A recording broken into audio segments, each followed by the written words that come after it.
आना पीडाना, हाय पार्वती, हाय दक्ष माया, हाय दक्ष की पुत्री।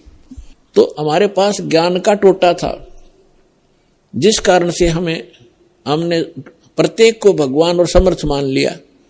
देखो ऐसा नहीं कह रहा दास, ना मेरे भगवान ने कहा कि ब्रह्मा विष्णु महेश बिल्कुल यूजलेस है। ये जितने सक्षम हैं, जितनी इनकी सामर्थ्य है, उतना बताया है।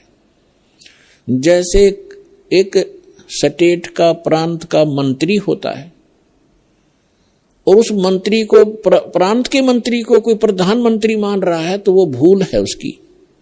तो परमेश्वर ने और परमेश्वर से प्राप्त ज्ञान से इस दास ने ये इतनी भूल मिटाई है कि जिसको आप समर्थ शक्ति मान रहे थे, श्री ब्रह्मा, श्री विष्णु, श्री शिव जी, दुर्गा आदि को, ये समर्थ नहीं है।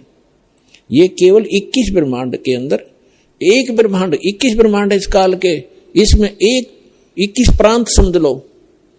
एक प्रांत में ये एक एक विभाग के मंत्री हैं। रजोगुण विभाग के ब्रह्मा जी, सतोगुण विभाग के विष्णु जी, तमोगुण विभाग के शंकर जी, बस इतने मालिक हैं ये। और ये किसी के संस्कार को कम और अधिक नहीं कर सकते, वर्क डन ही देते हैं, अपना किया कर्म ही प्राप्त कराते हैं। समर्थ परमात्मा, परम अक्षर ब्रह्म, सत्य पुरुष कबीर साहिब जी, ये हमारे प्रारब्ध के अंदर, यानी हमारी किस्मत में लिखी हुई हमारे पाप कर्मों का नाश करके, और पाप कर्मों हमें सुखी कर देते हैं। हमारी मृत्यु होनी हो उसको टाल देते हैं।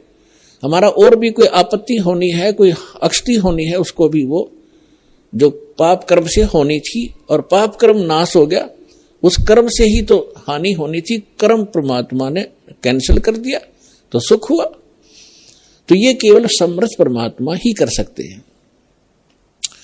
अब दास आज ये बता रहा था आपको कि परमात्मा ने हमें आकर के ये बताया है कि इस काल के लोक में, और आप सुख खोज रहे हो, जिनको आप परमात्मा माना करते थे, थारे भगवान, आपके भगवान सुखी नहीं, कभी सपने में सुख नहीं हुआ उनको।